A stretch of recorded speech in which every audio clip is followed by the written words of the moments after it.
দক্ষিণ এশিয়ার রাজনীতিতে এখন বসন্তের হাওয়া। ত্রয়োদশ জাতীয় নির্বাচনে বিএনপির নিরঙ্কুশ বিজয়কে নয়াদিল্লি দেখছে সম্পর্ক মেরামতের এক সুবর্ণ সুযোগ হিসেবে। ৫ আগস্ট শেখ হাসিনার পতন এবং অন্তর্বর্তী সরকারের সময়ে সীমান্ত ইস্যুসহ নানা কারণে দুদেশের দূরত্ব চরমে পৌঁছায়। ভারতীয় নীতি নির্ধারকদের মতে ওই সময়টা ছিল চরম অস্থিরতার।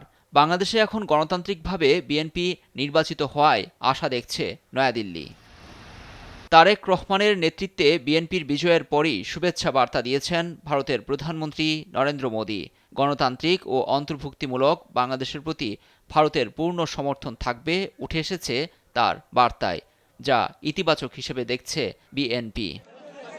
তবে বিএনপি দেশের জাতীয় স্বার্থকে প্রাধান্য দিয়ে প্রতিবেশীদের সঙ্গে সুসম্পর্কে বজায়ে আগ্রহী। এ বিশ্লেষকের মতে সম্পর্কের গতি ফেরাতে দুদেশকেই হাত বাড়াতে হবে।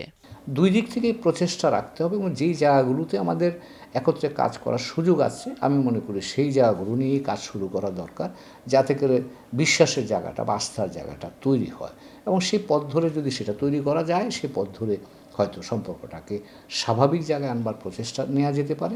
আসন্ন শপথ অনুষ্ঠানে দিল্লির পক্ষ থেকে থাকতে পারেন উচ্চ পর্যায়ের প্রতিনিধি, যা বন্ধুত্বপূর্ণ সম্পর্কের বার্তা দিচ্ছে মোদি সরকার। নিউজ ডেস্ক, দেশ টিভি।